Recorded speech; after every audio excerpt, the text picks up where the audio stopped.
Welcome प्यारे बच्चों, engineers gateway के इस यूट्यूब प्लेटफॉर्म पर मैं ललित राठी आपका स्वागत करता हूं।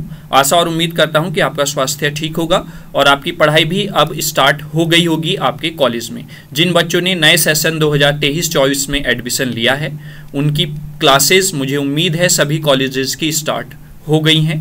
अभी नहीं हुई हैं तो मंडे से या फिर 1-2 दिन में आपकी क्लासेज स्टार्ट हो जाएंगी। तो जैसा कि आप जानते हैं, हमारे इंजीनियरिंग गेटवे क्लासेस के इस यूट्यूब चैनल पर आपको engineering physics, fundamental of mechanical engineering and fundamental of electronics engineering, ये 3 सब्जेक्ट जो आप फर्स्ट ईयर में पढ़ेंगे वो अवेलेबल है फ्री ऑफ कॉस्ट। और हमने क्योंकि ये तीनों सब्जेक्ट्स लास्ट के सेमेस्टर के बच्चों को पढ़ाए हुए हैं तो कंप्लीट सिलेबस आपका अवेलेबल है हमारे चैनल पर। बच्चे कंफ्यूज भी हैं कि ये सेकंड सेमेस्टर की वीडियोस हैं, क्या फर्स्ट सेमेस्टर में भी पढ़ सकते हैं? बिल्कुल आप पढ़ सकते हैं। सिलेबस एज इट इज रहता है। कुछ कॉलेज में इंजीनियरिंग फिजिक्स पहले सेमेस्टर में पढ़ा दिया जाता है, सपोज कुछ कॉलेज में इंजीनियरिंग फिजिक्स दूसरे सेमेस्टर में पढ़ाया जाता है। तो वो बेफिक्र रहिए, आप पूरा सिलेबस आपको टॉपिक वाइज, यूनिट वाइज सारा अवेलेबल है। आप जैसे ही हमारे चैनल पर क्लिक करेंगे, प्लेलिस्ट पर जाएंगे तो वहां पर subject wise, unit wise playlist बनी हुई है। वहीं पर मैं बता देना चाहता हूं, क्योंकि पूरा सिलेबस अवेलेबल है इंजीनियरिंग फिजिक्स का, लेकिन आपकी तैयारी को और बेहतर बनाने के लिए, क्योंकि आप अभी स्टार्ट कर रहे हैं, तो मैं कुछ कॉन्सेप्चुअल क्वेश्चंस यूनिट वाइज जो शॉर्ट क्वेश्चंस हैं, या फिर हम ये कह सकते हैं कि पूरी यूनिट आपकी एक साथ समझ में आ जाए, आपके अंडरस्टैंड हो जाए आप थ्योरेटिकल पार्ट से, तो वो मैंने यहाँ पर लेकर आऊँगा। और साथ ही साथ जो यूनिट वाइज न्यूमेरिकल हैं, बच्चे को परेशानी आती है न्यूमेरिकल्स में क्योंकि प्रैक्टिस नहीं करते हैं। क्योंकि अगर मैं यहाँ पर ज़्यादा से ज़्यादा न्यूमेरिकल्स एक साथ कराऊंगा फिर थ्योरी भी, तो वीडियो बहुत लंबा हो जाता है। तो अब पूरा सिलेबस अवेलेबल है ऑलरेडी। अब हमें क्या करना है, हमें यूनिट वाइज आपको ज़्यादा से ज़्यादा न्यूमेरिकल्स देनी है, ज़्यादा से ज़्यादा शॉर्ट क्वेश्चंस देनी है, जिससे कि आप फिजिक्स में इतने स्ट्रांग हो जाएं कि आपको लगे ही ना कि फिजिक्स इतना हार्ड होता है।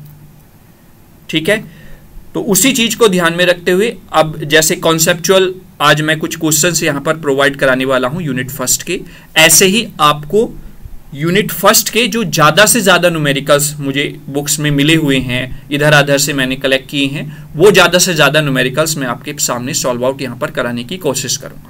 ठीक है, तो चलिए स्टार्ट करते हैं अपना लेक्चर। जैसा कि आप देख रहे होंगे यहाँ पर लिखा भी हुआ है, यूनिट फर्स्ट के कॉन्सेप्चुअल क्वेश्चन हम यहाँ पर आज कवर अप करेंगे, यानी कि जो शॉर्ट क्वेश्चंस होते हैं। सबसे पहले आपका सेक्शन ए ही होता है जिसमें शॉर्ट क्वेश्चंस पूछे जाते हैं, तो उसी चीज को हम यहाँ पर और ज़्यादा अपनी स्ट्रॉन्ग करने वाले हैं, जिससे कि हम किसी भी पॉइंट पर कमजोर ना हो जब हम एग्जाम में बैठे। तो जैसे कि पहली यूनिट का पहला क्वेश्चन ही स्टार्ट हो जाता है आपका कि रेडिएशन क्या होता है और वो कैसे डिफर होता है थर्मल रेडिएशन से। नॉर्मली अगर हम देखें तो रेडिएशन क्या है और उसको कैसे हम डिफर करेंगे थर्मल रेडिएशन से। तो पहले हम रेडिएशन समझ लेते हैं। Radiation is the emission of energy in the form of electromagnetic wave और पार्टिकल, यानी कि रेडिएशन एक तरीके का एमिशन है एनर्जी का, किस फॉर्म में? इलेक्ट्रोमैग्नेटिक वेव्स या पार्टिकल्स। वहीं पर थर्मल रेडिएशन क्या है? Thermal radiation specially refer to the emission of heat energy, यानी कि ये हीट एनर्जी का एमिशन है as infrared radiation due to an object temperature, किसी एक ऑब्जेक्ट के टेम्परेचर के हिसाब से जो इंफ्रारेड रेडिएशन होता है, जो हीट की फॉर्म में एमिशन निकलता है, that's called the thermal radiation. Often associated with object at non zero temperature emitting heat energy. ठीक है, तो सिंपल इज दैट रेडिएशन का मतलब है एमिशन ऑफ एनर्जी, और जब थर्मल वर्ड उसके आगे लग गया तो थर्मल का मीन्स है उस एनर्जी का एमिशन हो रहा है, लेकिन वो एनर्जी किस फॉर्म में है? हीट की फॉर्म में।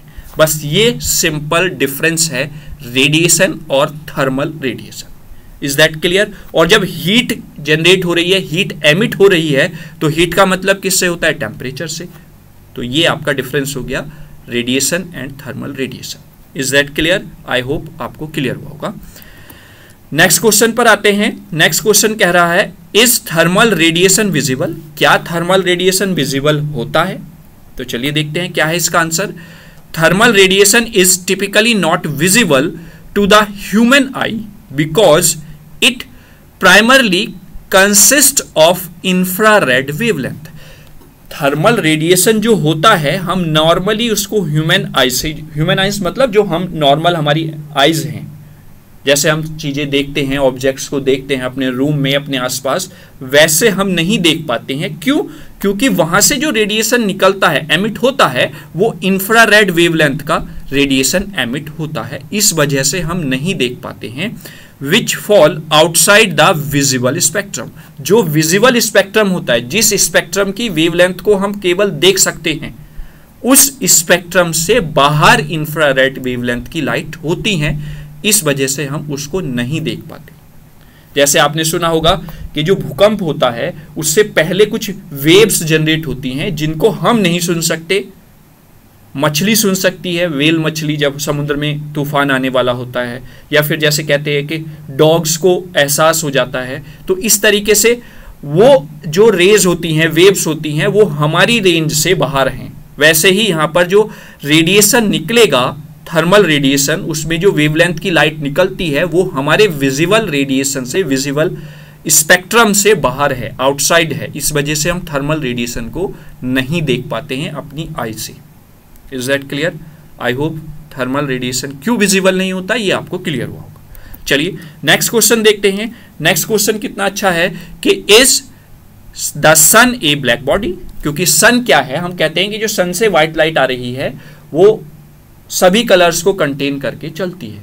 तो यहां पर क्वेश्चन ये है, क्योंकि सन हमें लाइट दे रहा है, तो क्या वो एक ब्लैक बॉडी है? अगर आपने हमारे लेक्चर देखे होंगे यूनिट वाइज, तो ब्लैक बॉडी मैंने बहुत बेहतरीन तरीके से वहां पर बताया हुआ है आपको, थ्योरी के हिसाब से भी और एक्सप्लेनेशन के हिसाब से भी।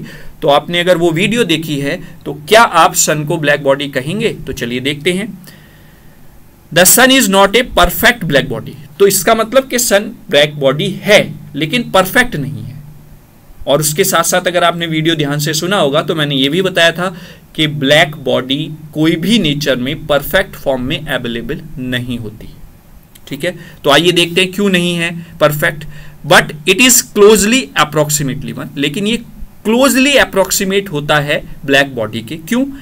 ए, black body is an idealized object that absorb all incident radiation and emits radiation based solely on its temperature। यानी कि ब्लैक बॉडी आइडियली एक ऑब्जेक्ट होता है जो सभी टाइप के रेडिएशन को, टाइप मतलब सभी टाइप के वेवलेंथ को की लाइट को एब्जॉर्ब कर लेता है और फिर उन सब को एमिट करता है एट डिफरेंट टेम्परेचर। वहीं पर अगर देखिए हम, while the sun does not absorb all radiation, वो सारे रेडिएशन को एब्जॉर्ब नहीं करता है। जैसे आप देखते हैं it reflect some like the sunlight, कुछ लाइट्स को वो रिफ्लेक्ट कर देता है। Its energy emission closely follow the behaviour of a black body, mainly emitting visible and infrared light due to its high temperature. यानी कि जो आपका सन होता है वो कहीं ना कहीं क्लोजली जो बिहेवियर है ब्लैक बॉडी का उसको मेंटेन करता है या उसको शो करता है। क्यों? क्योंकि वहां पर एमिट करता है वो विजिबल लाइट को भी, इंफ्रारेड लाइट्स को भी, क्योंकि उसका टेम्परेचर बहुत हाई होता है इस वजह से। तो यानी कि कहीं ना कहीं वो बिहेवियर ऑफ ब्लैक बॉडी को शो कर रहा है। This makes it a very good approximation of the black body. यही कारण है कि यही प्रॉपर्टी उसकी उसको एक good approximation of black body बताता है। ठीक है, परफेक्टली हम नहीं कहेंगे लेकिन हाँ ब्लैक बॉडी की तरह है वो, हम उसको कह सकते हैं। Is that clear? तो सन ब्लैक बॉडी होता है, नहीं होता है, परफेक्टली नहीं है तो क्यों नहीं है, या फिर क्यों ब्लैक बॉडी की तरह हम उसको बोल रहे हैं, ये आपको बहुत अच्छे से इन क्वेश्चंस के आंसर आपको मिल गए होंगे यहाँ पर। ठीक है, चलिए आगे चलते हैं। आगे क्वेश्चन है अर्थ को लेकर, क्योंकि जो सनलाइट आ रही है वो जब अर्थ के सरफेस पर गिर रही है तो ऐसा लगता है कि अर्थ के सरफेस पे लाइट आई सन की और वो कहाँ चली गई पता नहीं चल रहा। तो क्या? क्योंकि अर्थ पूरी लाइट को एब्जॉर्ब कर रही है और हम फिर बाद में कहते हैं कि वही लाइट रात को गर्मी निकलती है या फिर हीट की फॉर्म में निकल रही है, जिसको हम ग्लोबल वार्मिंग का नाम देते हैं। तो देखते हैं कि क्या अर्थ एक ब्लैक बॉडी की तरह बिहेव कर रही है? No, earth is not a black body. Earth एक ब्लैक बॉडी नहीं है। क्यों? क्योंकि earth is a complex system with various surfaces. Earth क्या है? एक कॉम्प्लेक्स सिस्टम है विद वेरियस सरफेसेस।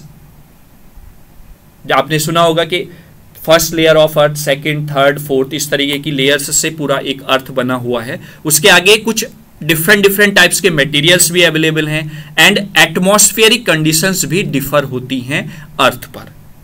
जैसे जैसे आप जाते हैं अर्थ के इस सरफेस से इस रेंज में, इस सरफेस से इस रेंज में, तो वहां पर अलग अलग एटमॉस्फेरिक कंडीशंस देखने को मिलती हैं that interact with incoming solar radiation, जो इंटरेक्ट करती हैं जो भी रेडिएशन आ रहा है सन से इन कॉम्प्लेक्स वे, एक कॉम्प्लेक्स वे में। कॉम्प्लेक्स वे मतलब डिफरेंट वेज में रिएक्ट करती हैं सोलर रेडिएशन के साथ। Unlike A black body, earth reflects a significant portion of the sunlight it receives.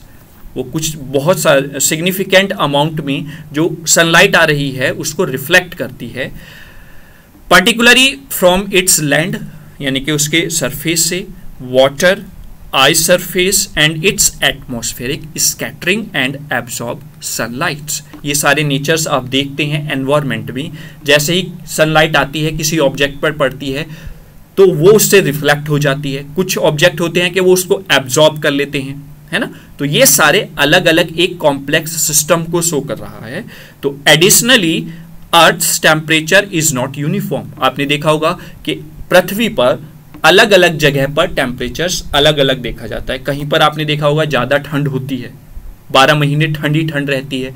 कहीं पर आपने देखा होगा 12 महीने गर्मी ही गर्मी रहती है। जहाँ पर हम रहते हैं यहाँ पर, जैसे यूपी में आपका अलग अलग जगहों पर कहीं पर ज़्यादा गर्मी मिलेगी आपको, कहीं पर बरसात ज़्यादा मिलेगी, कहीं पर ठंड ज़्यादा होती है। तो ये अलग अलग टेम्परेचर शो कर रहा है अर्थ की। And it emits a combination of thermal radiation from various sources, और ये एमिट करता है कॉम्बिनेशन ऑफ थर्मल रेडिएशन जो अलग अलग सोर्सेज से आ रहा है, इंक्लूडिंग द ग्राउंड, जैसे ग्राउंड है, ओशियन है एंड द एटमॉस्फेयर है, which makes it different from the black body, जो इसको डिफर करता है किसी एक ब्लैक बॉडी से। तो अगर हम कहें तो अर्थ एक ब्लैक बॉडी नहीं है। अर्थ केवल और केवल एक टाइप का सिस्टम है जिस पर वेरियस सरफेसेस होते हैं, मटेरियल्स होते हैं, एटमॉस्फेरिक कंडीशंस होती हैं जिनकी वजह से लाइट रिफ्लेक्ट होती है, कहीं पर एब्जॉर्ब होती है, अलग अलग टेम्परेचर्स शो करता है अर्थ। तो इस वजह से जो डिफर करता है इन प्रॉपर्टीज़ के कारण ब्लैक बॉडी से अर्थ को। Is that clear?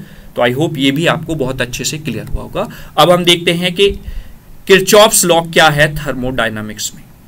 Kirchhoff's law आपने जैसे इलेक्ट्रिकल में पढ़ा है, 12th की फिजिक्स में भी किरचॉफ्स लॉ पढ़े होंगे, KVL KCL, है ना। लेकिन यानी थर्मोडायनामिक्स में हम किस तरीके से उसको रिलेट करेंगे वो हम देखेंगे। Kirchhoff's law in thermodynamics states that for a body in the thermal equilibrium, एक किसी बॉडी के लिए थर्मल इक्विलिब्रियम में the ratio of its emissive power, जो एमिट होती है पावर यानी कि emission of thermal radiation, to its absorptive power, यानी कि जो उसने एब्जॉर्ब की है, absorb of the thermal radiation. Thermal मतलब हीट की फॉर्म में जो वो रेडिएट कर रहा है और हीट की फॉर्म में जो एब्जॉर्ब कर रहा है, is the same for all wavelength at a given temperature. वो सेम होता है हर एक वेवलेंथ का एक गिवन टेम्परेचर पर। मतलब कहने का ये है कि ये एक कोई भी सरफेस है, इस पर थर्मल एब्जॉर्प्शन जितना हुआ है उतना ही थर्मल एमिशन यहाँ पर आपको देखने को मिल रहा है, वो इक्वल है पर्टिकुलर टेम्परेचर पर। In simpler terms, a good absorber of the radiation at a particular wavelength is also a good emitter at the same wavelength. कहने का मतलब सिंपल भाषा में ये है कि अगर एक गुड एब्जॉर्बर है जो पर्टिकुलर वेवलेंथ को एब्जॉर्ब करता है, तो वो उसी वेवलेंथ को एमिट भी करेगा एक पर्टिकुलर सेम टेम्परेचर पर। Is that clear? तो this principle helps describe and analyze the behavior of object in thermal equilibrium such as black body। तो ये behavior या ये principle describe और analyze करने के काम आता है behavior किसी object का under the thermal equilibrium condition, ठीक है, जिसको हम एक एग्जाम्पल की फॉर्म में ब्लैक बॉडी समझ सकते हैं। तो ये किरचॉफ्स लॉ ही थर्मोडायनामिक्स में किसी ऑब्जेक्ट के बिहेवियर को डिस्क्राइब करने का काम करता है, अगर हम उसको थर्मल इक्विलिब्रियम कंडीशन में रखते हैं तो। क्लियर हुआ? तो किरचॉफ्स लॉ थर्मोडायनामिक्स में क्या है वो आपको समझ में आया होगा। आगे चलते हैं, आगे क्या है? आगे कह रहा है कि what does Kirchhoff's law tell us about the EM radiation, यानी कि किरचॉफ्स लॉ जो है वो इलेक्ट्रोमैग्नेटिक रेडिएशन के बारे में हमें क्या बताता है वो हम देखते हैं। तो Kirchhoff's law tell us that the ability of an object to absorb and emit electromagnetic radiation, particularly in the form of the thermal radiation, is directly related to its material property and temperature। मतलब कहने का ये है कि जो Kirchhoff's law है वो हमें बताता है किसी भी ऑब्जेक्ट की एबिलिटी क्या एब्जॉर्ब करने की और एमिट करने की इलेक्ट्रोमैग्नेटिक रेडिएशन को किसी एक पर्टिकुलर थर्मल रेडिएशन की कंडीशन पर, इस प्रॉपर्टी को वो बताता है जो डायरेक्टली रिलेट करती है मटेरियल, उस मटेरियल की प्रॉपर्टीज पर और उसके टेम्परेचर। ठीक है, आगे objects that are efficiently absorbs of radiation at specific wavelength are also efficient emitters, यानी कि जो ऑब्जेक्ट्स होते हैं वो एफिशिएंटली एब्जॉर्बर्स होते हैं रेडिएशन के स्पेसिफिक वेवलेंथ पर, तो वो मतलब एफिशिएंटली एमिट भी करते हैं सेम वेवलेंथ को जब हम उस पर सेम टेम्परेचर प्रोवाइड करें। This principle is crucial in understanding how object interact with and emit thermal radiation. ये प्रिंसिपल क्रूशियल है अंडरस्टैंड करने के लिए कि कोई भी ऑब्जेक्ट अगर थर्मल रेडिएशन में रखा जाता है या उसके साथ इंटरेक्ट करता है तो क्या एमिट करेगा, वो किस तरीके से परफॉर्म करेगा। And it plays a significant role in the study of thermodynamics, और ये एक सिग्निफिकेंट रोल निभाती है थर्मोडायनामिक्स में and the behaviour of object in the thermal equilibrium. Is that clear? तो किरचॉफ्स लॉ हमें क्या बताता है इलेक्ट्रोमैग्नेटिक रेडिएशन के मामले में, तो वो ये आपको क्लियर हुआ होगा। ठीक है, चलिए अब नेक्स्ट क्वेश्चन देखते हैं किस तरीके से पूछा गया है। डायरेक्टली ये क्वेश्चन बहुत बार पूछा गया है कि what is the wins displacement law. Wins displacement law क्या है? एक्चुअल में हम ये क्वांटम मैकेनिक्स यूनिट पढ़ रहे हैं, यूनिट फर्स्ट का नाम है। उसमें हम सबसे पहले ब्लैक बॉडी पढ़ते हैं, ब्लैक बॉडी रेडिएशन पढ़ते हैं, उस रेडिएशन को ही एक्सप्लेन करने का काम करता है विंस डिस्प्लेसमेंट लॉ। तो ये देखते हैं क्या कह रहा है। Wien's displacement law states that the wavelength of the peak intensity of thermal radiation emitted by an object is inversely proportional to its temperature. यानी कि इसने ये बताया है कि जो वेवलेंथ एमिट होती है ब्लैक बॉडी से, एक थर्मल रेडिएशन एमिट होता है किसी बॉडी से, किसी ऑब्जेक्ट से, वो इनवर्सली प्रोपोर्शनल होता है किसके? टेम्परेचर के। As the temperature increases the peak wavelength becomes shorter, क्योंकि इनवर्सली है तो अगर टेम्परेचर बढ़ेगा तो वेवलेंथ घटेगी। वहीं पर shifting towards the blue end of the spectrum, क्योंकि ब्लू लाइट की जो वेवलेंथ है वो सबसे कम होती है for higher temperature, high temperature पर। तो ये विंस डिस्प्लेसमेंट लॉ बताता है कि जितना रेडिएशन हो रहा है वो इनवर्सली प्रोपोर्शनल होता है टेम्परेचर की। ठीक है, चलिए आगे देखते हैं। नेक्स्ट क्वेश्चन किस फॉर्म में है कि what does Wien's displacement law allow us to determine. Wien's displacement law जो है वो हमें क्या अलाउ करता है डिटरमाइन करने के लिए, तो वो देखेंगे। Wien's displacement law allow us to determine the temperature of an object by analyzing the peak wavelength of its thermal radiation emission। यानी कि विंस डिस्प्लेसमेंट लॉ जो है वो हमें अलाउ करता है to determine the temperature, temperature को determine करने के लिए किसी ऑब्जेक्ट का किस हिसाब से, बाय एनालाइजिंग द उस पीक वेवलेंथ जो वो एमिट कर रहा है उसकी पीक वेवलेंथ से of its thermal radiation emission, जो एमिशन वहां से हुआ है। Is that clear? Next, higher temperatures correspond to the shorter peak wavelength, क्योंकि अभी हमने पीछे विंस डिस्प्लेसमेंट लॉ को एक्सप्लेन किया है, क्योंकि इनवर्सली प्रोपोर्शनल होता है टेम्परेचर की wavelength, while lower temperature have longer peak wavelengths. This law helps in temperature estimation of celestial objects such as stars based on their observed spectral colors, यानी कि जैसे स्टार होता है तो उसमें डिफरेंट डिफरेंट कलर्स की lights हमको देखने को मिलती हैं, तो वो यही चीज शो करता है। Is that clear? तो विंस डिस्प्लेसमेंट लॉ हमें क्या डिटरमाइन कराता है, या हम विंस डिस्प्लेसमेंट की लॉ की हेल्प से क्या डिटरमाइन करते हैं, वो यहाँ पर हमने एक्सप्लेन किया।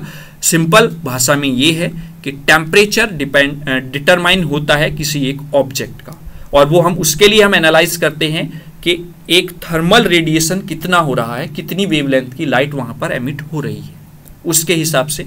Is that clear? बहुत ही शानदार। नेक्स्ट जो लॉ आता है वो है what does Rayleigh Jeans law state. Rayleigh Jeans law क्या कहता है वो हम यहां पर देखेंगे। Rayleigh Jeans law is a classical physics formula that describe the spectral radiance of thermal radiation emitted by a black body as a function of wavelength and temperature. Same as it is आपका Wien's displacement का काम कर रहा है रेलाइंग-जीन्स law. बस रेलाइंग-जीन्स law भी आपका एक फिजिकल फॉर्मूला हम ये कह सकते हैं जो डिस्क्राइब करता है रेडिएशन को, यानी कि इंटेंसिटी को, थर्मल रेडिएशन एमिट जो होता है एक ब्लैक बॉडी से, और एज ए फंक्शन किस फॉर्म में, वेवलेंथ और टेम्परेचर।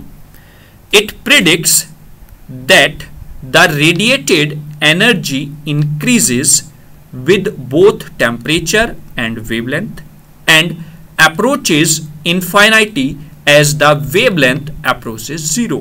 और वो इनफाइनाइटली तक पहुंच जाता है जब वेवलेंथ जीरो हो जाती है। यानी कि कॉन्सेप्ट वही है, जैसे टेम्परेचर बढ़ेगा वैसे वेवलेंथ चेंज होगी। इनवर्सली अल्ट्रावायलेट कैस्ट्रॉप, ये इस तरीके से यहां पर हम देखेंगे जब वो जीरो वेवलेंथ अप्रोच करता है। However it does not accurately describe the behaviour of thermal radiation at very short wavelength. ये एक यहां पर इसका ये हम कह सकते हैं कि लिमिटेशन है या एक ड्रॉबैक है।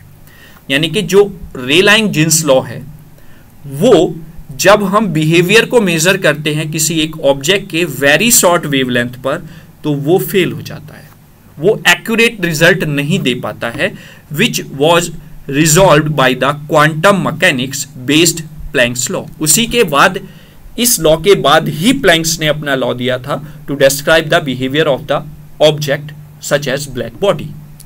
Is that clear? तो ये एक ड्रॉबैक है रेलाइंग-जीन्स लॉ की। अब आप कहेंगे सर जब इसकी ये ड्रॉबैक है, इससे पहले विंस लॉ आ गया था, तो उसके बाद यही क्यों आया, डायरेक्ट प्लैंक्स लॉ दे सकता था। लेकिन आप जब देखेंगे तो ये इसलिए आया था क्योंकि वहां पर विंस डिस्प्लेसमेंट लॉ यहां पर तो वेरी शॉर्टर वेवलेंथ पर नहीं बता पा रहा, वहां पर वेरी लॉन्गर वेवलेंथ पर डिस्क्राइब नहीं कर पाता ऑब्जेक्ट के बिहेवियर को। इस वजह से रेलाइंग-जीन्स लॉ आया था। लेकिन जब विंस डिस्प्लेसमेंट लॉ भी फेल हो गया, उसकी भी एक लिमिटेशन मिली, रेलाइंग-जीन्स लॉ की भी एक लिमिट मिली, तो फिर आया प्लैंक्स लॉ जिसने डिस्क्राइब किया क्वांटम मैकेनिक्स प्रोसेस को। Is that clear? चल, आई होप आपको क्लियर हुआ होगा। यहां पर वही चीज दी हुई है कि why did Rayleigh Jeans law fail, क्यों हो गया था। Rayleigh Jeans law failed because it predict that the intensity of thermal radiation increase without bounded at very shorter wavelength. यानी कि इसका जो कॉन्सेप्ट था वो फेल इसलिए हुआ क्योंकि इसने प्रिडिक्ट किया हुआ था जो इंटेंसिटी है वो थर्मल रेडिएशन की वो इंक्रीज होती है, लेकिन ये विदाउट बाउंड के वेरी शॉर्टर वेवलेंथ पर भी ऐसा होता है, तो नोन एज द अल्ट्रावायलेट कैटास्ट्रॉप। ठीक है, this contradict experimental observation which shows that radiation intensity did not increase without limit. किसी भी लिमिट के हिसाब से उसको हम नहीं कह सकते रेडिएशन इंटेंसिटी इंक्रीज होती है।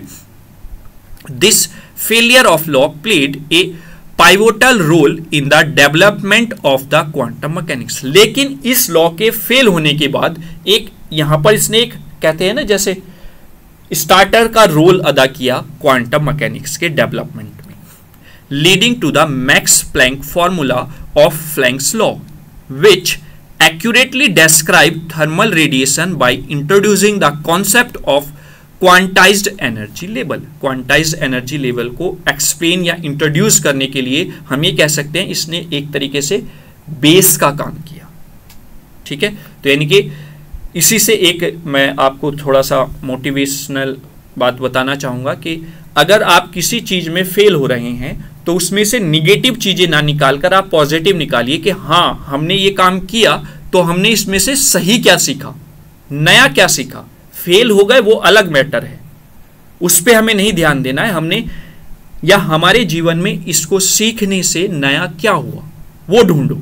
कोई भी काम अगर आप करते हैं तो उसमें से कुछ ना कुछ आपको सीखने के लिए ज़रूर मिलता है। आप उसमें पास हूं या ना हूं वो अलग मैटर है। वैसे ही रिलाइंग जीन्स लॉ आज क्यों पढ़ रहे हैं आप? फेल होने के कारण इस लॉ के, तब भी आप इसको पढ़ रहे हैं। और इसकी जो मोस्ट इंपॉर्टेंट थिंग ये रही कि इसी के फेल होने से एक जो डेवलपमेंट है क्वांटम मैकेनिक्स जो आप पढ़ रहे हैं उसका उदय हुआ, उसका इंट्रोडक्शन, उसका इंट्रोड्यूस हुआ। ठीक है, तो ऐसा नहीं है कि अगर आप किसी चीज़ में फेल होते हैं तो वो आपके लिए बहुत खतरनाक चीज़ है। उसको आप पॉजिटिवली लें, हमने इससे क्या सीखा, क्या कमी हमारी रह गई थी, उस पर काम करें। ठीक है, चलिए नेक्स्ट क्वेश्चन पर पहुंचते हैं। क्योंकि हमने विन्स डिस्प्लेसमेंट लॉ पढ़ लिया है, रिलाइंग जीन्स लॉ पढ़ लिया है, तो अब आते हैं प्लैंक्स हाइपोथेसिस पर, जिसने आगे क्वांटम मैकेनिक्स की नींव रखी। Planck's hypothesis proposed that electromagnetic energy including thermal radiation is quantized, meaning it can only exist in discrete quantized unit or quanta। इसके कहने का मतलब यहां से ये निकलता है कि प्लैंक्स लॉ जो बताता है वो ये बताता है जो इलेक्ट्रोमैग्नेटिक एनर्जी का रेडिएशन हो रहा है थर्मली, अगर हम उसको थर्मल रेडिएशन को भी इंक्लूड करें तो वो क्वांटाइज्ड फॉर्म में होता है। ठीक है, जिसको हम क्वांटम बोल देते, क्वांटा बोल देते हैं। This revolutionary idea led the foundation for the quantum mechanics. उसने क्वांटम मैकेनिक्स की नींव रखी and explain the behaviour of thermal radiation, और थर्मल रेडिएशन के बिहेवियर को बहुत बेहतर तरीके से एक्सप्लेन करा, resolving the ultraviolet catastrophe problem जो रिलाइंग जीन्स लॉ में देखी गई थी, उसको इसने रिजॉल्व कर दिया। या हम बोलें विन्स डिस्प्लेसमेंट लॉ और रिलाइंग जीन्स लॉ की जो दोनों लिमिटेशंस थी उन सब को खत्म किया Planck's hypothesis. Is that clear? तो आई होप प्लैंक्स हाइपोथेसिस क्या होता है, उसके साथ साथ रिलाइंग जीन्स लॉ और विन्स डिस्प्लेसमेंट लॉ तीनों आपको क्लियर हो गए होंगे। क्यों दूसरे लॉ की जरूरत हुई, क्यों प्लैंक्स लॉ आया, प्लैंक्स लॉ का महत्व क्या है, ये सारी चीजें आपको क्लियर हुई हो। चलिए नेक्स्ट आते हैं, Who introduced the wave mechanics? Wave mechanics को किसने इंट्रोड्यूस किया? तो wave mechanics, A fundamental concept in the quantum mechanics, was introduced primarily by the Louis de Broglie and further developed by the Erwin Schrödinger।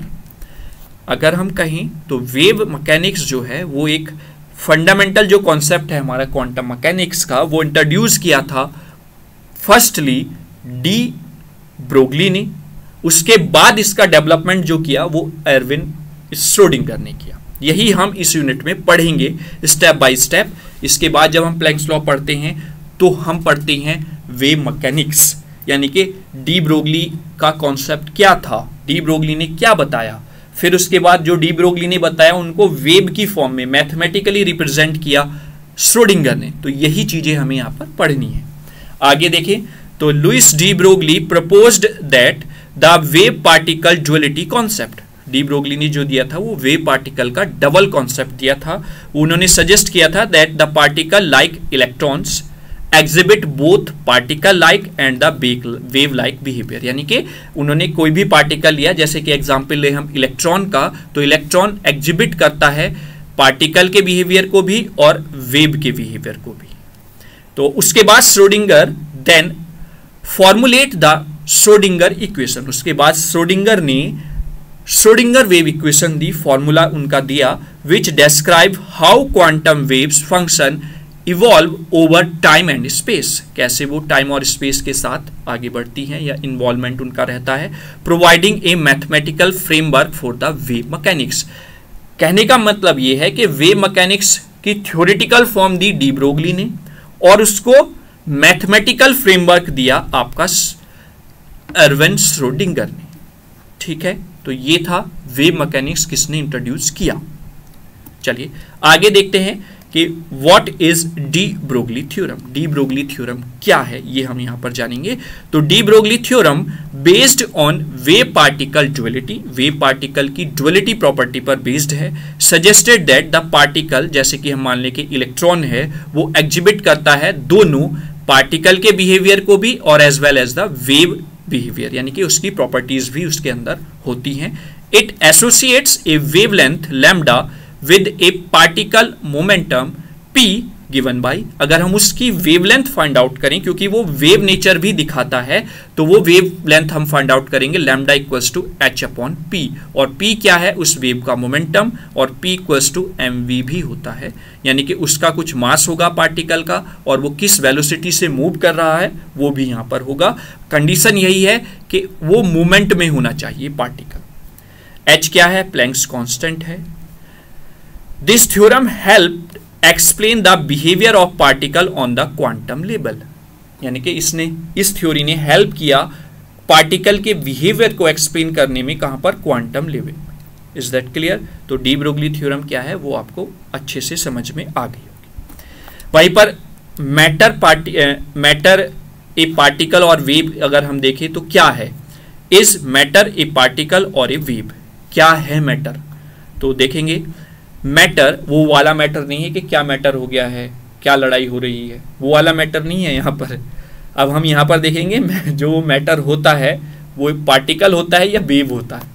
तो particle such as electron and other sub atomic particles exhibit both particle like and wave like properties, यानी कि matter जो है, जैसे कि electron ही हम एक तरीके से बोलें तो उसके भी छोटे छोटे मतलब सब एटॉमिक पार्टिकल जो है, अदर कोई अगर हम लें तो वो दोनों प्रॉपर्टीज दिखाता है, पार्टिकल की प्रॉपर्टीज भी है उसमें और उसमें वेव की भी प्रॉपर्टी है। जैसे आप कह देते हैं कि कोई क्रिकेटर अगर नया आया है तो वो कोहली की तरह भी खेल रहा है, वो रोहित शर्मा की तरह भी खेल रहा है, तो आप कह देते हैं कि इसके अंदर दोनों एबिलिटी है, कोहली की तरह रन मशीन की तरह भी काम कर रहा है और रोहित शर्मा की तरह हिटमैन की तरह भी काम कर रहा है। तो वैसा ही सिचुएशन मैटर के साथ है। तो मैटर को आप पार्टिकल लाइक बिहेवियर भी वो शो करता है और वेव लाइक बिहेवियर भी वो शो करता है, जो डी ब्रोगली ने कॉन्सेप्ट दिया है, a concept known as the wave particle duality. Then depending on the circumstances of observation and experiment being conducted, ठीक है, matter can display characteristic of both particle and the waves, यानी कि जो matter है वो दोनों की प्रॉपर्टीज को या कैरेक्टरिस्टिक्स को डिफाइन करता है। This dual nature is fundamental aspect of quantum mechanics, यही जो नेचर है यही फंडामेंटल एस्पेक्ट है क्वांटम मैकेनिक्स का, और जो and is described by the theory like de Broglie hypothesis, और जो डेस्क्राइब करता है थ्योरी को जैसे कि डी ब्रोगली हाइपोथेसिस है, एंड श्रोडिंगर वेव मैकेनिक्स को, और श्रोडिंगर वेव मैकेनिक्स को डिफाइन करने के काम आता है। ठीक है, तो ये है कि जो मैटर है वो पार्टिकल भी है और वेव भी है। आप उसको ना तो पार्टिकल कहेंगे केवल और ना ही वो वेव कहा जाएगा। ठीक है, I hope you can understand. Is that clear? Then आगे चलते हैं। What are the limitations of the wave function? Wave function की क्या क्या लिमिटेशंस है वो यहां पर हम देखते हैं। तो the wave function must be square integral, ये एक स्क्वायर इंटीग्रल है। The wave function must be single valued, और एक सिंगल वैल्यूड होता है। इट मीन्स सिंगल वैल्यू का मतलब क्या है? It means for any given value of x and T.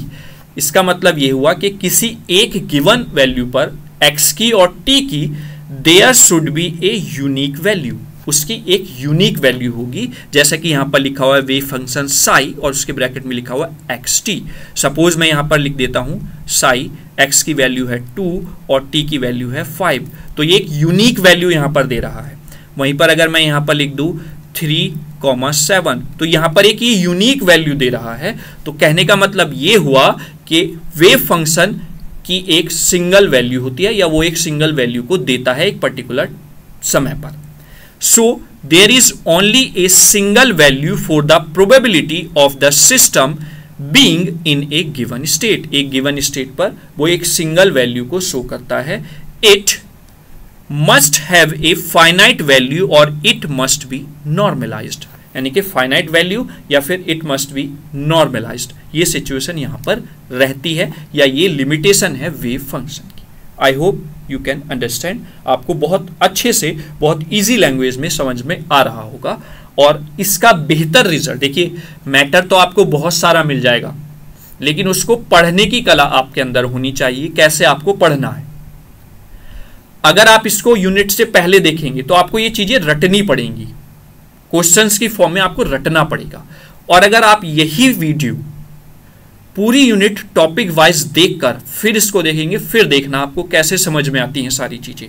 आप पूरी यूनिट इसी चीज में कवर अप कर लेंगे, इसमें पूरी यूनिट रिवाइज कर लेंगे, तो आपके अंदर टेक्निक होनी चाहिए कैसे हमें पढ़ना है, अपनी कैसे स्टडी को स्मार्ट स्टडी में चेंज करना है। चलिए आगे देखते हैं। आप इंजीनियर्स गेटवे से जुड़े हुए हो तो स्टडी हम स्मार्ट खुद बनवा देंगे, आप परेशान ना हो। Why do we need a wave packet in the quantum physics? हमें वेव पैकेट की जरूरत क्यों पड़ी क्वांटम फिजिक्स में, वो हम यहां पर देखते हैं। Wave packets are used in the quantum physics to describe the localisation of a particle's wave function in space and time, यानी कि वेव पैकेट्स जो होते हैं वो यूज किए जाते हैं क्वांटम फिजिक्स में। क्यों? क्योंकि ये डिस्क्राइब करते हैं लोकलाइजेशन को पार्टिकल की इन स्पेस और टाइम, यानी कि पार्टिकल के मतलब पोजीशन को स्पेस में और विद रेस्पेक्ट टू टाइम ये डिफाइन करती है। They are necessary because quantum particles described by wave functions exhibit both particle like and wave like behaviour, जो डिस्क्राइब करते हैं पार्टिकल बिहेवियर को भी और वेव बिहेवियर को भी। Wave packet helps define a particle position and the momentum more precisely than a simple plain wave, यानी कि जो वेव पैकेट्स होते हैं वो हेल्प करते हैं डिफाइन करने में पार्टिकल की पोजीशंस को, उसके मोमेंटम को, compare to the plane waves. अगर हम देखें इसी से संबंधित एक लॉ होता है हाइजेनबर्ग अनसर्टेनिटी प्रिंसिपल, वो आपके सिलेबस में नहीं है, वो इसी चीज को बताने का प्रयास करता है कि किसी भी पार्टिकल का पोजीशन या उसका मोमेंटम किसी पर्टिकुलर स्पेस में किसी पर्टिकुलर टाइम पर क्या है। हाइजेनबर्ग अनसर्टेनिटी प्रिंसिपल पहले वो फिजिक्स के सिलेबस में होता था लेकिन अब उसको हटा दिया गया है, तो उसको पढ़ने की भी नीड नहीं है और मैं आपको उसको बताऊंगा भी नहीं। जो सिलेबस में नहीं आता है, जो नहीं पूछा जाता है, उसको पढ़ाने का कोई फायदा नहीं है। आपको फिजिक्स में पीएचडी नहीं करानी है, हाँ अच्छे मार्क्स जरूर लेकर आने हैं, ये गारंटी है, और इसके लिए आपको ईमानदारी से मेहनत करनी पड़ेगी। ठीक है, चलिए नेक्स्ट आते हैं। नेक्स्ट क्या कह रहा है, is photon a wave packet, क्या फोटोन एक वेव पैकेट है? चलिए यस, फोटोन एक वेव पैकेट है। A photon can be describe as a wave packet, उसको हम डिस्क्राइब कर सकते हैं वेव पैकेट की तरह। क्यों? इन quantum physics a photon, quantum physics में एक photon which is quantum of electromagnetic radiation can exhibit both wave like and party like properties. देखिए आपको मैं क्वेश्चन डिफर करा रहा हूं लेकिन कॉन्सेप्ट आपको एक ही याद हो रहा है, डी ब्रोगली कॉन्सेप्ट। तो आप जब ये क्वेश्चंस पढ़ते हैं, ये क्वेश्चन सुनते हैं वीडियो में और फिर इनको लिखते हैं अपनी हैंड राइटिंग में, तो आप देखिए आपका 3 बार रिवीजन हो रहा है।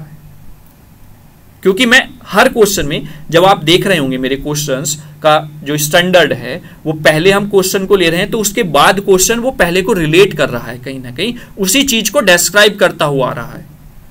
तो इससे आपका इतने अच्छे से टॉपिक क्लियर हो जाएगा कि आप सुनते हुए, देखते हुए, लिखते हुए ही आपका टॉपिक इतना बढ़िया हो जाएगा कि आपको रिवीजन करने में ज्यादा समय नहीं लगाना पड़ेगा। तो आपको यहां पर सारी चीजें पता चली। 4 से 5 बार मैंने ये बात रिपीट कर दी कि जो मैटर है, जो पार्टिकल है, जो फोटोन है, वो वेव भी है और पार्टिकल, दोनों बिहेवियर को शो करता है, और यही डी ब्रोगली का कॉन्सेप्ट है। तो हमें याद हो गया ना डी ब्रोगली का कॉन्सेप्ट, और ये क्वेश्चंस भी हमें याद होते चले जा रहे हैं, क्या हमें लिखना है, कैसे हमें एक्सप्लेन करना है। तो यही होती है स्मार्ट स्टडी।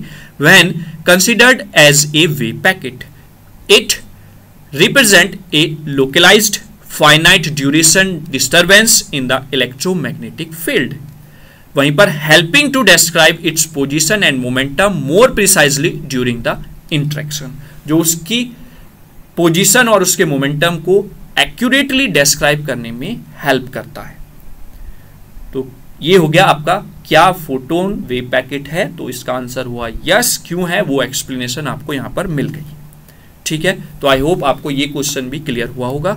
आगे चलते हैं नेक्स्ट स्लाइड पर। नेक्स्ट क्वेश्चन आ जाता है अब आपका, अब जो डी ब्रोगली वाला कॉन्सेप्ट था वो खत्म हुआ।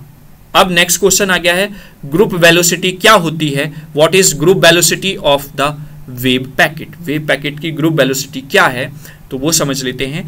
The group velocity of a wave packet represent the speed at which the envelope or the peak of the wave packet move through the space। कहने का मतलब ये है कि किसी भी वेव पैकेट की जो ग्रुप वेलोसिटी होती है वो स्पीड होती है जो एनवलप की स्पीड है, या फिर peak of the wave packet की जो स्पीड है वो किस वेलोसिटी से किस स्पीड से मूव कर रहा है स्पेस में, वो आपकी ग्रुप वेलोसिटी कहलाएगी उस वेव पैकेट की।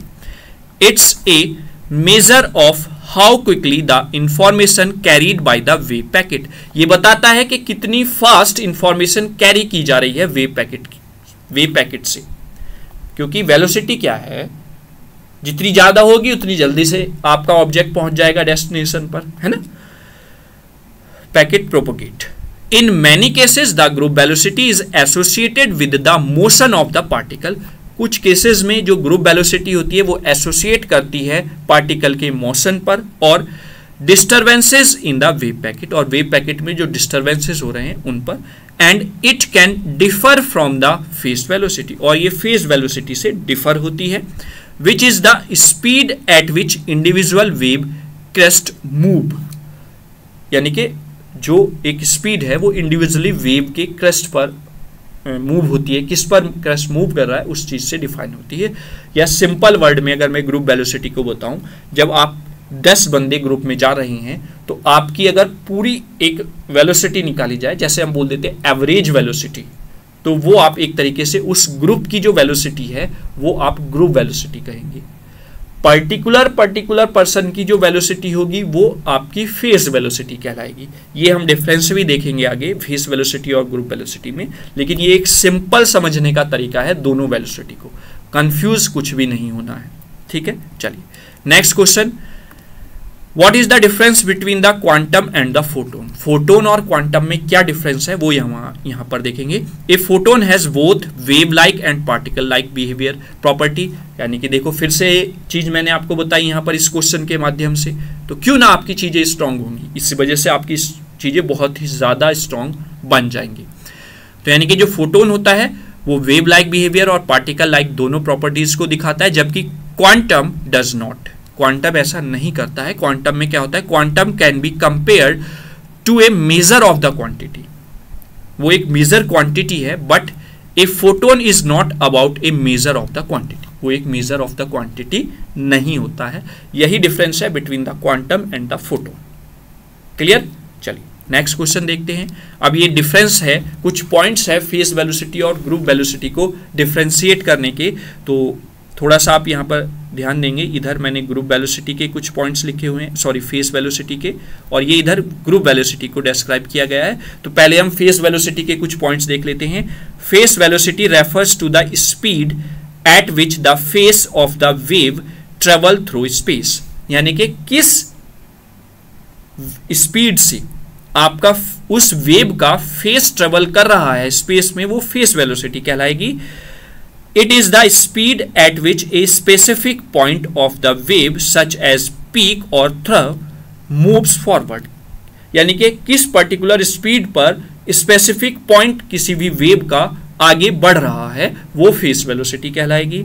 इन ए होमोजीनियस मीडियम, मतलब where the wave speed is constant, जहां पर वेव स्पीड कांस्टेंट हो, the phase velocity is same for all frequency of the wave, वहां पर सभी फ्रीक्वेंसी की वेव्स की जो स्पीड होगी वो सेम रहेगी। ठीक है, तो ये कुछ पॉइंट्स हो गए फेस वेलोसिटी को लेकर। वहीं पर अगर हम ग्रुप वेलोसिटी की बात करें तो group velocity on the other hand describe the speed at which the overall space और envelope of a wave packet move through the space, यानी कि ओवरऑल जो वेव पैकेट है वो किस स्पीड से मूव कर रहा है, वो ग्रुप वेलोसिटी कहलाएगी। It represent the speed at which information और energy is transmitted by the wave. ये रिप्रेजेंट करता है कि किस स्पीड पर इंफॉर्मेशन या एनर्जी ट्रांसमिट हो रही है किसी एक वेव की। इन द डिस्पर्सिव मीडिया, यानी कि जहां पर where wave speed depends on the frequency, जहां पर वेव की स्पीड डिपेंड करती है उसकी फ्रीक्वेंसी पर, then different frequency components within a wave packet may have different phase velocities, यानी कि डिफरेंट फ्रीक्वेंसीज कंपोनेंट पर वेव पैकेट की जो वेलोसिटी है वो डिफरेंट होगी। Then the group velocity characterised how the envelope of the wave packet as a whole propagate, यानी कि जो एक वेव पैकेट है कंप्लीट या उसका एनवेलप कैसे प्रोपोगेट कर रहा है, ये आपका ग्रुप वेलोसिटी। तो फेस वेलोसिटी के कुछ पॉइंट्स मैंने आपको बताए, ग्रुप वेलोसिटी के कुछ पॉइंट्स मैंने आपको बताए। आई होप फेस वेलोसिटी क्या होती है, ग्रुप वेलोसिटी क्या होती है, इससे ज्यादा आपको कुछ समझने की जरूरत नहीं होगी। क्लियर है? चलिए, अगर आपसे पर्टिकुलर फेस वेलोसिटी डिस्क्राइब करवाता है तो भी आप कर देंगे, पर्टिकुलर ग्रुप वेलोसिटी आपसे पूछता है तो भी आप डिफाइन कर देंगे इजीली। नेक्स्ट क्वेश्चन पर आते हैं। नेक्स्ट क्वेश्चन क्या कह रहा है, 7 या 8 क्वेश्चंस और रह गए हैं। What is the Schrodinger equation in simple terms? Schrodinger equation क्या है उसको आप यहां पर बताएंगे। इससे पहले एक टॉपिक हमारा यहां पर, उसका शॉर्ट क्वेश्चन इस वीडियो में इन्वॉल्व नहीं है, वो मैं आपको बता देता हूं। उसमें कुछ नहीं है, जब आप वो टॉपिक पढ़ेंगे उससे उस टॉपिक की वीडियो आप देखेंगे तो वो बेहतर है, उससे ज़्यादा कुछ और उसमें डिस्क्राइब करने को है नहीं। मैंने सारी चीज़ें उसमें बताने की कोशिश की हैं उस टॉपिक से। वो है आपका कॉम्पटन इफेक्ट, उसका पूरा डेरिवेशन है, ठीक है। तो वो टॉपिक या वो क्वेश्चन 1-2 नंबर में जरूर पूछ लिया जाता है कि what is the Compton effect, तो वो आप डेफिनेशन वहां से पढ़ लेंगे। वो क्वेश्चन यहाँ पर इन्वॉल्व मैंने नहीं किया है, ठीक है। चलिए, तो ये क्या कह रहा है कि श्रोडिंगर वेव इक्वेशन को हम कैसे एक्सप्लेन करेंगे सिंपल टर्म्स में, क्या है वो बताइए। तो the Schrodinger equation plays the role of Newton's law and the conservation of energy in the classical mechanics, यानी कि श्रोडिंगर वेव इक्वेशन प्ले करती है Newton's law and conservation of energy law के बिहेवियर को या उसके मैकेनिक्स को। That is it predicts the future behaviour of dynamic system, ये प्रिडिक्ट करती है फ्यूचर बिहेवियर को किसके, डायनामिक सिस्टम के।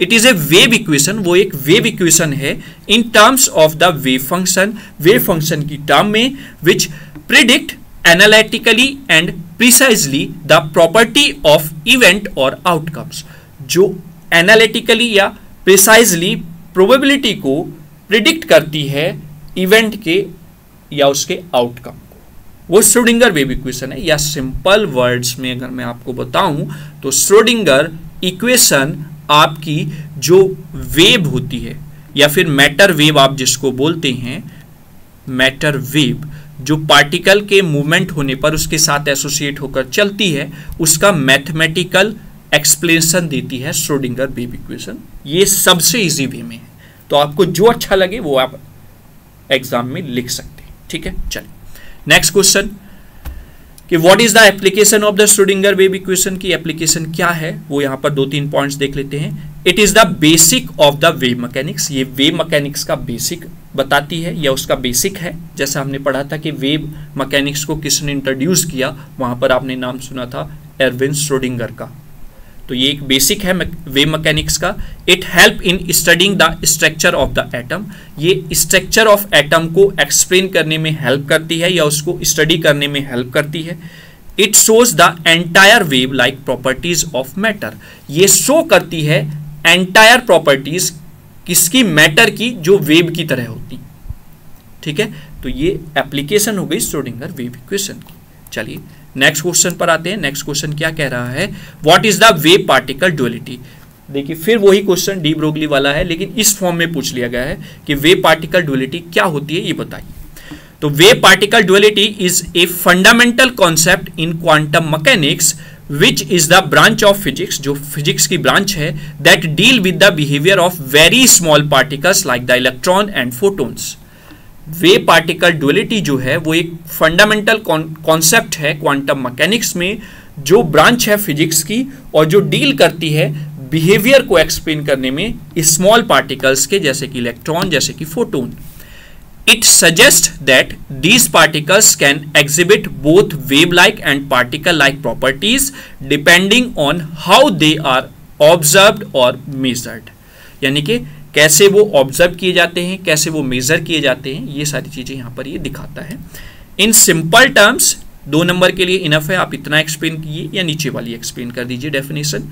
इन simple terms it means that particle like electrons and photons can sometimes behave as if they were waves with characteristics such as interference and diffraction pattern.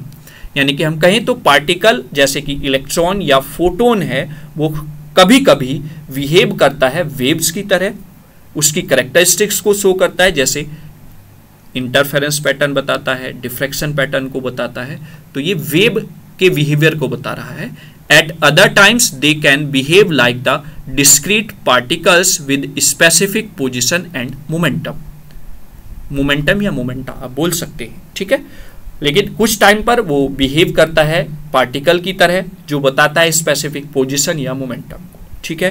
तो ये wave particle duality हो गई। आप ऊपर वाली definition को explain कीजिए या सेपरेटली दूसरी वाली नीचे वाली डेफिनेशन को या इस एक्सप्लेनेशन को बताइए। दोनों 2 मार्क्स के लिए एक्सप्लेनेशन इनफ है, दोनों को एक्सप्लेन करने की जरूरत नहीं है।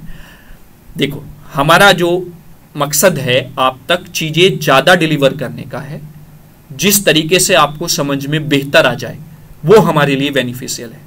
इसीलिए मैं ये एक्स्ट्रा चीजें आपको प्रोवाइड कराने की कोशिश कर रहा हूं कि जितनी ज्यादा से ज्यादा स्ट्रांग हमारे बच्चे हो जाएं।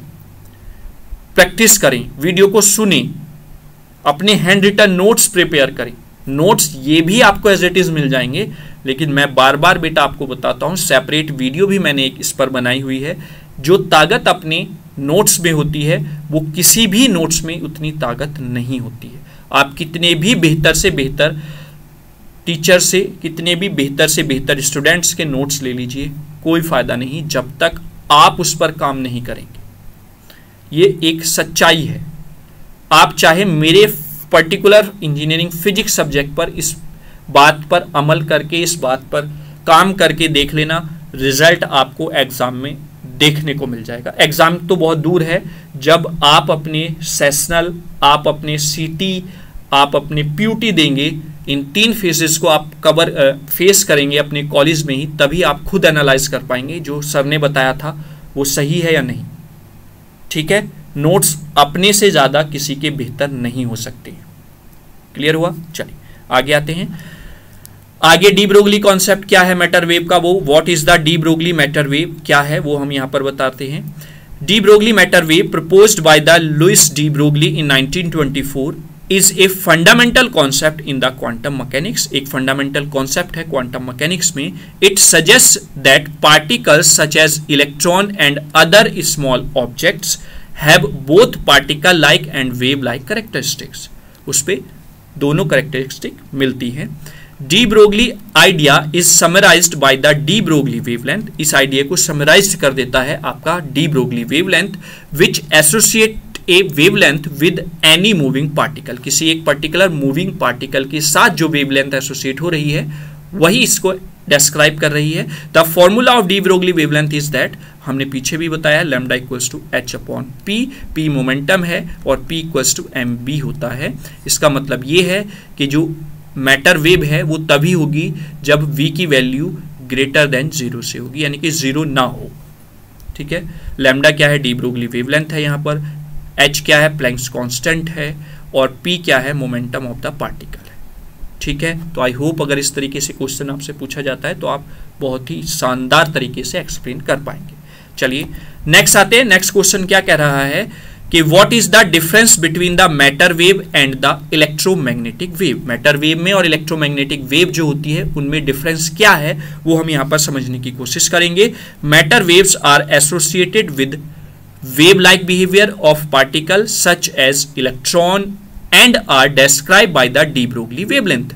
मैटर वेव्स जो होती हैं वो एसोसिएट होती हैं इलेक्ट्रॉन के साथ जो मूव कर रहा है, और वो वेव के बिहेवियर और पार्टिकल दोनों बिहेवियर को बताती हैं। वहीं पर electromagnetic waves are composed of oscillating electric and magnetic field, यानी कि इलेक्ट्रोमैग्नेटिक वेव्स जो हैं वो ऑस्किलेटर्स मतलब ऑस्किलेशंस जो है इलेक्ट्रिक एंड मैग्नेटिक फील्ड्स के, उनका कंपोजिशन है, उनका कंपोज्ड है, एक रूप है, and include phenomena like light, और केवल और ये फिनोमिना जो डिस्क्राइब करती है वो लाइट की फॉर्म में या लाइट की तरह उसको एक्सप्लेन करती है। The key difference is that matter waves are associated with particle and their motion, यानी कि मैटर वेव जो होती हैं वो एसोसिएट होती हैं पार्टिकल के साथ और उसके मोशन के साथ, जबकि electromagnetic waves are composed of field and do not involve the motion of the particle, और वो मोशन ऑफ द पार्टिकल में इन्वॉल्व नहीं होती। ठीक है, तो ये डिफरेंस हो गया मैटर वेव और इलेक्ट्रोमैग्नेटिक वेव्स में। चलिए नेक्स्ट क्वेश्चन क्या कह रहा है, नेक्स्ट क्वेश्चन है what is the Bohr's quantization rule on the basis of the de Broglie matter waves.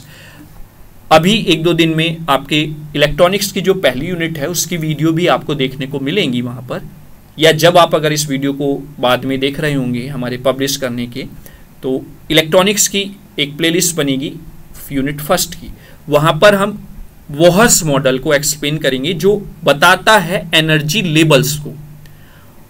उसके बाद क्योंकि वोहर मॉडल की भी कुछ लिमिटेशंस थी जिससे डिफाइन नहीं हो पाई सारी प्रॉपर्टीज, तभी क्वांटम मैकेनिक्स हेल्प करता है डिफरेंट एनर्जी लेवल्स को डिस्क्राइब करने में। तो ये क्वेश्चन उसी से कुछ रिलेट करके है, उसी को हम यहां पर समझते हैं। तो Bohr's quantization rule which was develop by the Niels Bohr's in the earlier 20th century builds upon de Broglie matter wave concept to explain the quantized energy level of electron in the atom। यानी कि नील Bohr ने 20वीं century में, यानी कि लगभग 1913-14 के आसपास इन्होंने डेवलप किया था अपना बोहर्स क्वांटाइजेशन रूल जो बताता है, एक्सप्लेन करता है क्वांटाइज एनर्जी लेवल को इलेक्ट्रॉन्स के किसी पर्टिकुलर एटम में।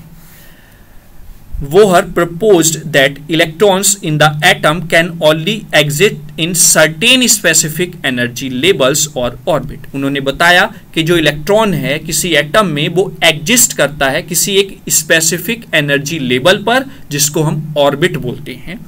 These energy levels are quantized। ये एनर्जी लेवल्स जो होते हैं वो क्वांटाइज्ड होते हैं, meaning that they are restricted to discrete values, यानी कि डिस्क्रीट वैल्यूज पे रेस्ट्रिक्टेड होते हैं कि इस लेवल पर या इस क्या कह देते हैं हम क्वांटाइजेशन पर ये लेवल है, ये एनर्जी है ना। Bohr rules based on the de Broglie matter wave, Bohr rules जो है वो डी ब्रोगली मैटर वेव पर बेस्ड है।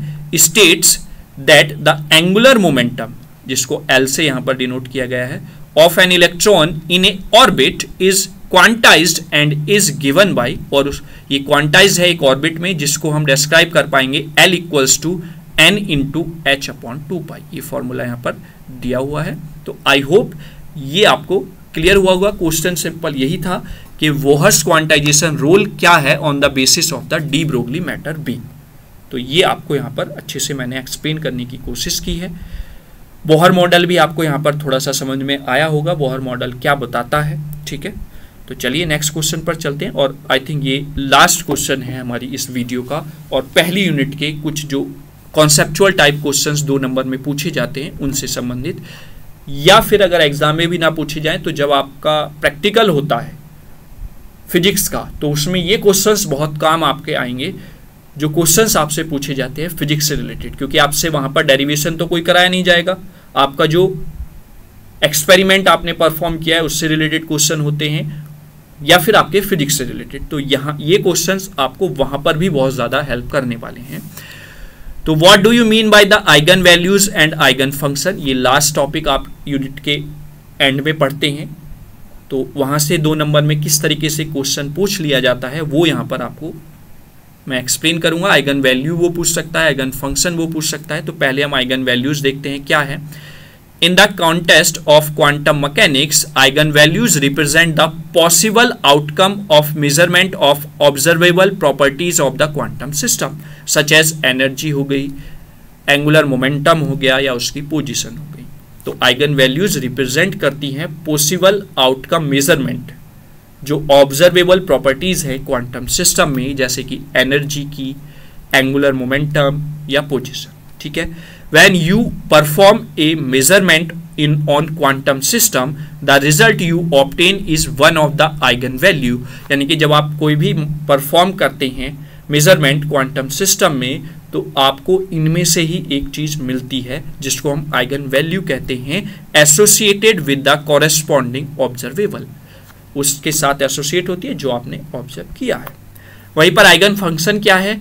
In quantum mechanics eigen functions are solution to the Schrodinger equation. Eigen functions जो हैं वो सॉल्यूशन है श्रोडिंगर इक्वेशंस का। These functions describe the possible state of the quantum system. ये function describe करते हैं पॉसिबल स्टेट्स क्वांटम सिस्टम की। The square of the absolute value of an eigen function gives the probability density of finding a particle in a particular position।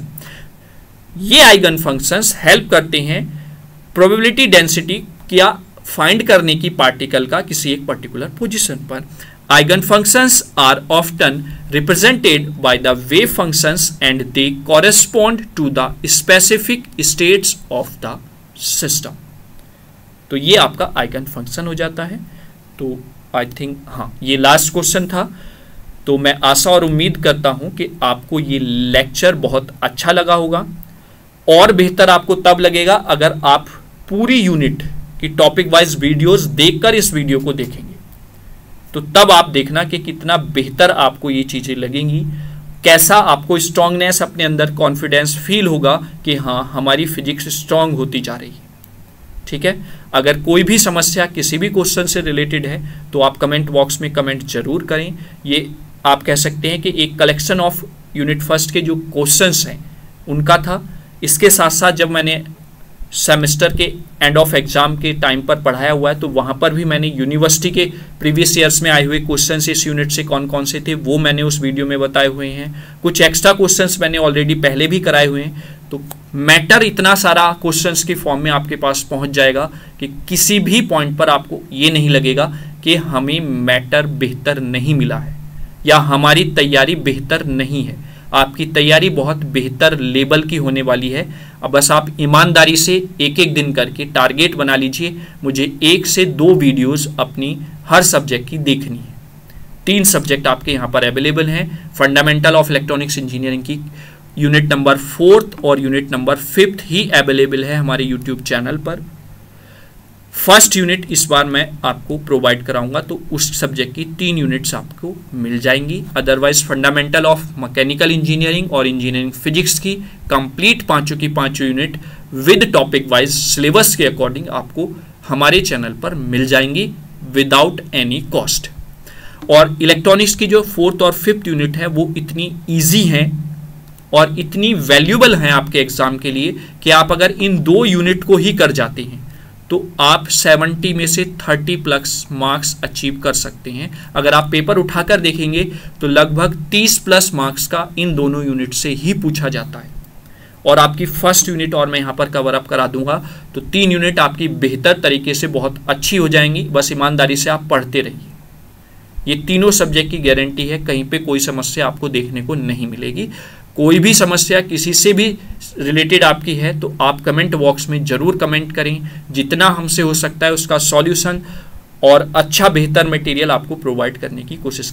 मैं ये यहाँ तक कहता हूँ कि अगर आपको किसी टॉपिक में जो हमने प्रोवाइड किया हुआ है उसमें कोई समस्या आ रही है तो आप बेहिचक बता दीजिए, आप उसको और बेहतर तरीके से आप तक डिलीवर करने की कोशिश की जाएगी।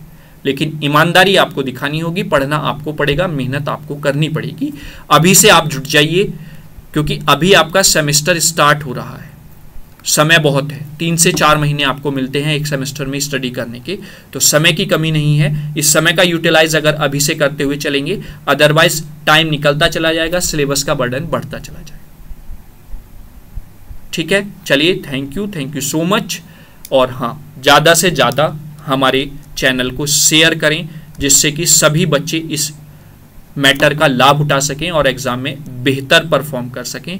और हमें भी एक कॉन्फिडेंस आता है जब हमारे चैनल पर जो नंबर ऑफ सब्सक्राइबर हैं वो बढ़ते हैं, उनकी संख्या बढ़ती है, तो हमें भी लगता है कि हाँ बच्चे हम पर विश्वास दिखा रहे हैं, तो हमें भी अंदर से एक ऊर्जा मिलती है कि हम कुछ बेहतर और बच्चों के लिए कर सकें।